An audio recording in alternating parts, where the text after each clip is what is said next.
Hello, welcome back. This is Terry Collins again. The title of this lesson is Deeper Insights into Sustainability Ethics. In this lesson, we'll examine the central arguments of Hans Jonas's imperative of responsibility. We'll reflect on the importance of Jonas' thinking to green chemistry and the responsible development of sustainable technology. One of the problems in working with Jonas is that every sentence is of exceptional value, and we will have only time to deal directly with selected components. Therefore, the student is urged to read the accompanying PDF file of the first chapter of the book, entitled The Altered Nature of Human Action. There are also audio files attached to this lesson covering parts of that chapter. In the following, I will quote extensively directly from Jonas and add parenthetical comments from myself as we go along. The altered nature of human action opens with a paragraph that I have paraphrased as follows. All previous ethics have been based on the premises that the human condition determined by the nature of man and the nature of things was given once for all. That the human good on that basis was readily determinable, and that the range of human action and therefore responsibility was narrowly circumscribed. But with certain developments of our powers, the nature of human action has changed and given rise to a whole new dimension of ethical relevance for which there is no precedent in the standards and canons of traditional ethics. As we develop this lesson, we'll come back time and again to these central points of this opening paragraph. Jonas's ideas will become clearer as we see how he has fleshed them out in this book. In The Altered Nature of Human Action, Jonas tells us that the novel powers he has in mind are, of course, those of modern technology. Jonas argues that in its entire history, the human race has never been in the position that modern technology now places it in. The core difference with all prior time is that absent modern technology, man was only able to carve out small niches for himself in an otherwise unchanging world. With modern technology, man now dominates and is adversely impacting the entire ecosphere in monumental ways. The consequences of this dominion call for an evolution in ethics, where the historical anthropocentric or man-centered character is expanded to include as core values the individual and collective duty of man to protect the ecosphere for future generations. In other words, as we strive to attain, in the words of the Brundtland Commission, development that meets the needs of the present without compromising the ability of future generations to meet their own needs, this new ethics must be capable of guiding living generations, really for the first time, to act to protect the rights of future generations. Jonas sets up his case by describing the characteristics of previous ethics. In all previous ethics, all dealing with the non-human world, medicine accepted, was ethically neutral. Ethical significance belonged to the direct dealing of man with himself. For the purposes of action, man and his condition were considered constant and not subject to being reshaped by technology. The good and evil about which action had to care lay close to the act, either in its practice or its immediate consequences. This proximity pertained to both time and space. Ethics was of the here and now. All classical ethical enjoinders and maxims show this proximity. Love thy neighbor as thyself. Do unto others as you would have others do unto you. Instruct your child in the ways of the truth. The agent and the other of his or her action are sharers of a common present.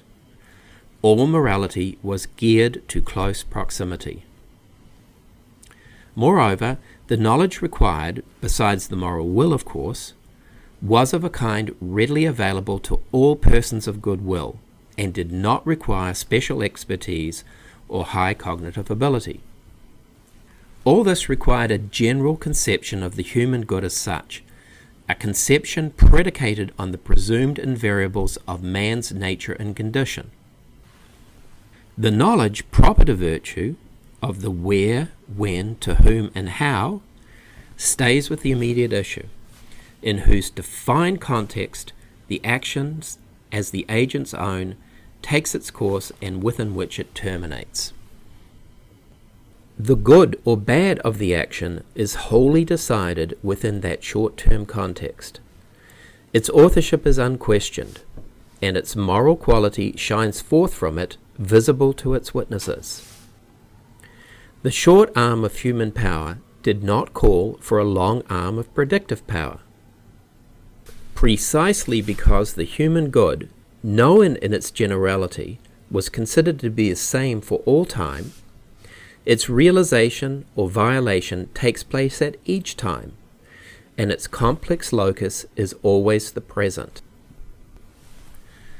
Modern technology has introduced actions of such novel scale, objects, and consequences that the framework of former ethics can no longer contain them.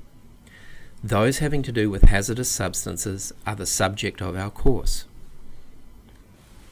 To be sure, the old prescriptions of the neighbour ethics, of justice, charity, honesty, and so on, still hold in their intimate immediacy for the nearest day-by-day sphere of human interaction. But the sphere is overwhelmed by a growing realm of collective action, where doer, deed, and effect are no longer the same as they were in the proximate sphere, and which by the enormity of its powers forces upon ethics a new dimension of responsibility never dreamed of before. The importance of this new dimension is clearly visible in the knowledge today of chemical pollution, of environmental health sciences, of climate change, of ocean warming and acidification, of biodiversity loss, and of many other structural features indicating an ecosphere in trouble. Jonas then goes on to describe new dimensions of responsibility. Insofar as the fate of man is affected by the condition of nature, which makes our concern about the preservation of nature a moral concern, such concern admittedly still retains the anthropocentric focus of all classical ethics. Even so, the difference is great. The containment of nearness and contemporaneity is gone, swept away by the spatial spread and time span of the cause-effect trains which technological practice sets afoot, even when undertaken for proximate ends. We can see this argument very clearly in the release of heavy metals from the burning of coal. Such metals, once released to the atmosphere, can spread around the entire planet. The basic position between persons, where virtue must prove and vice expose itself, remains always the same, and every deed starts afresh on this basis. The recurring occasions which pose their appropriate alternatives for human conduct, courage or cowardice, moderation or excess, truth or mendacity, and so on, each time reinstate the primordial conditions from which the action takes off. In contrast with this, the cumulative self-propagation of the technological change of the world constantly overtakes the conditions of its contributing acts, and moves through none but unprecedented situations, for which the lessons of experience are powerless. Jonas then goes on to tell us that there is a new role of knowledge in morality. Knowledge, under these circumstances, becomes a prime duty, beyond anything claimed for it heretofore, and the knowledge must be commensurate with the causal scale of our action. But the fact that it cannot be thus commensurate, that is, the predictive knowledge falls far behind the technical knowledge that nourishes our power to act, itself assumes ethical importance. For example, the chemical enterprise was making and marketing carcinogens long before it understood what a carcinogen was.